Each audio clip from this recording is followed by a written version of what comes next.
Hello everyone and welcome to day 62 of the 90-day video challenge, stepping into 2020 on the right foot. I hope that you've had an amazing day. It's been a bit of chaos around here this evening. Why would that be? Because I dropped the external drive and lost all the video.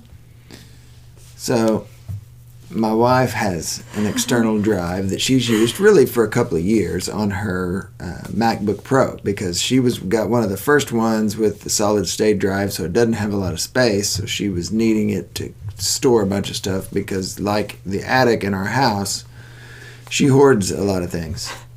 So she had all of her work files on this drive and all of the videos that we've done all year long.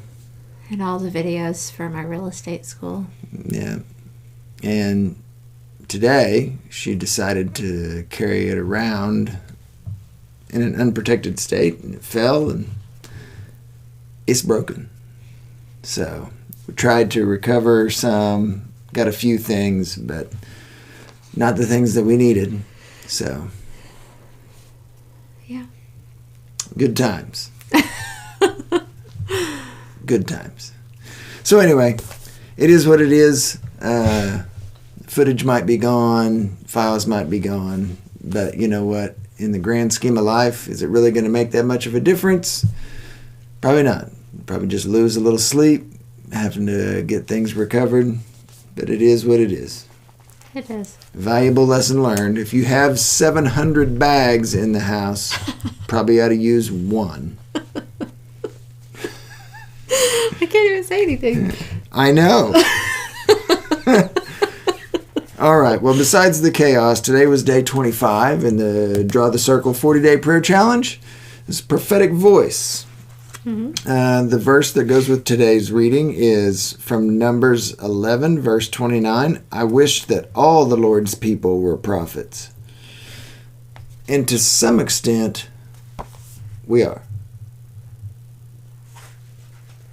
We are. We have the Bible. We know what is coming.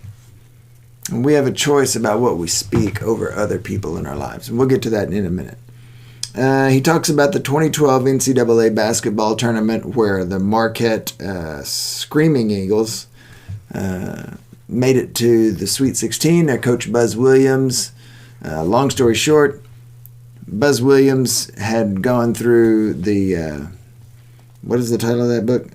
In a Pit with a Lion on a Snowy Day. That's quite the title. But he had gone through that with his players. He called his players in a post-game interview lion chasers. And so this started on a trajectory of Coach Buzz Williams and Mark Batterson getting together and having conversation about the book, which led to talking about how Buzz Williams interacts with a lot of the players on his team at that time. And he said only 4 kids on that year's team knew their biological father. Only 2 of them came from a family with an intact marriage. Many of the kids on many of the teams Buzz has coached don't have a father's voice of love or discipline, so Buzz is that voice. So Coach Williams takes a lot of time investing in these young men, speaking words over them that help them begin to see that they are more than just a number on a basketball team, that they have more to offer than just what they can do on a basketball court. So it was quite an interesting take on how he had gotten to that point. He says as well, prayer isn't just the way we cultivate our own potential, it's the way we recognize potential in others as well. Like Paul, who saw gifts in Timothy that Timothy couldn't see in himself, we through prayer are enabled to see with prophetic eyes. So that doesn't just mean praying to help all your files recover from a dropped hard drive, right? I mean, it's about praying to see those people around you the way that God sees them. Mm-hmm. Do you spend time doing that? Yeah. And sometimes it makes me mad because he'll show me things and I'll think, oh, I don't want to see that, because my flesh is just like, okay, that person's really giving me a difficult time. And that's whenever you really pray, show me how to love them. Show me how to see them like you see them. And he'll reveal things to you, and you're like, oh, I've been so mean, or I've been wrong. Mm-hmm. And then you've got to come to that realization. And seeing other people the way that God sees them is not always the easiest thing. Because we have our human flesh that gets our feelings hurt. We get irritated with people. Things don't go the way that we want them to go, and so we will blame somebody else. And sometimes we hang on to that for a long period of time. And so we have to be able to let those things go, so that when we encounter people like that, we can be encouragers and not just be grumpy or standoffish or not associate with them. It's what God calls us to do is to forgive and move on and speak life. Well, and it also helps you whenever you're in a situation where somebody is maybe being pretty gruff with you and you're not understanding why they're doing that. We've all done it. We've all been there. And it is once we start to see that every single person, whether we like them or we don't like them, is made in the image of God. And God loves them. And so we have to be able to find something to love. And the reason that that's important, according to 1 Corinthians 14:3, a prophet speaks words of comfort and encouragement as prompted by the Holy Spirit. Prophets come in all shapes and sizes. So part of what today's reading is about is how we speak over other people. The things we say at a given moment in time could potentially change somebody's future. And it's not that it's anything that we're doing, it's that we are seeking God in all that we do. Mm-hmm. And we're seeing the good in other people and being able to point out the things that can drive them and encourage them to be better tomorrow than they are today. Yeah. So he talks about Lori Beth Jones. I'm not really sure who that is. He says she stated that at least 40% of our lives are based on personal prophecies. He says, I'm not sure how to substantiate that statistic, but I find it very believable. The right word spoken at the right time can make an eternal difference. And then he goes on to talk about a story where... That's the book that she wrote. Oh, that's true. He sort of set that up. She wrote The Power of Positive Prophecy. He talks about a young man that grew up in an alcoholic home, that didn't hear anything good at home, was always called a dog or worse, used to stop by a dry cleaner because he had candy on the counter. And the dry cleaner spoke life over him one day and said, someday you're going to run a very big business. He says, I would listen to him in disbelief and return home only to get called a dog or get knocked around by my dad. But Jimmy the dry cleaner was the only person I can remember believing in me. Today I run a multi-million-dollar healthcare organization just like Jimmy predicted. I guess you could say that dry cleaner was the prophet in my life. Not that the dry cleaner was doing anything special. Right. But he was open to what God prompted him to say. It also says here, as we sort of wrap it up, you may not see yourself as a prophet, but you are one. You're a prophet to your friends. Mm-hmm. You're a prophet to your children. You're a prophet to those people that you are around every day. And it really is a responsibility to be praying for those people so that you can speak good things over them. It's amazing what God does to change your perspective once you start allowing that in. Mm-hmm. Some of the guys that I work with, I make an effort to speak good things over them. And I know they get discouraged. We're asking them to sort of take a test. And neither one of them were real excellers in school. I don't know if they just didn't want to or it was hard for them, but they're freaking out about this test. And they're like, we can't do it. I've never been able to take a test. I'm like, look, dude, you already know this stuff. You've got it within you. all you have to do is stop freaking out about the test. And we've taken the last couple of months and really just tried to encourage them to be who they are and not who they think they are.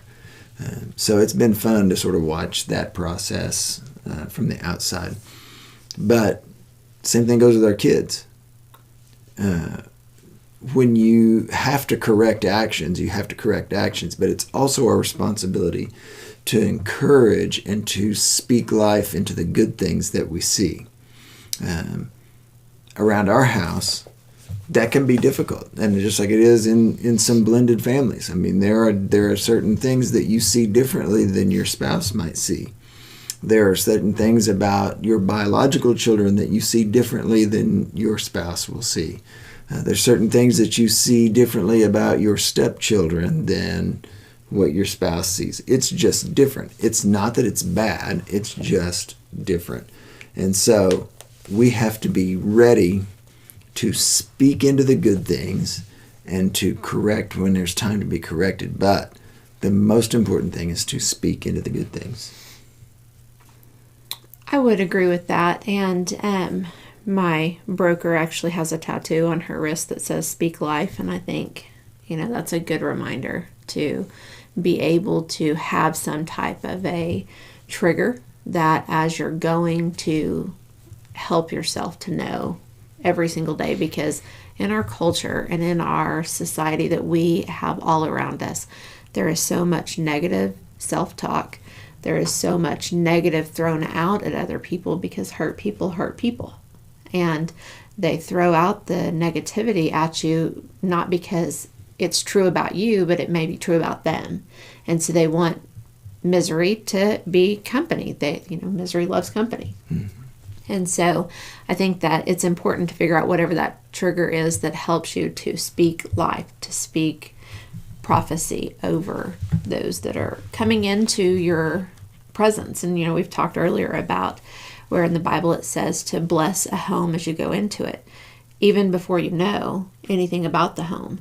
And then if you're there and you know that you have to leave and you have to remove your blessing, then you do that after you have already made that step of faith to bless the home. And you shake the dust from your feet and you move on. Or you bless it and you continue to bless it. Mm-hmm. You don't have to influence thousands of lives to make a difference. Maybe you're called to influence one person who will influence thousands. You sow into their life so they can reap a harvest. The fruit of their life is your reward. And the thought for today is prayer is the way that we recognize potential in others. So, be the prophet. Speak positivity too. Speak life. Mm-hmm. Okay. So day 62. Day 62 is done. Is a day that Rockford has to rebuild all the video pieces. Sorry. So, all right. Tomorrow is going to be Game with Minutes. Game with Minutes. That's a good one for tomorrow. I'll need it. So you'll need it. Okay, good. I'd like to get some sleep, so let's get this done. And we'll be ready for day 63 tomorrow. And we'll go from there. Yep. All right.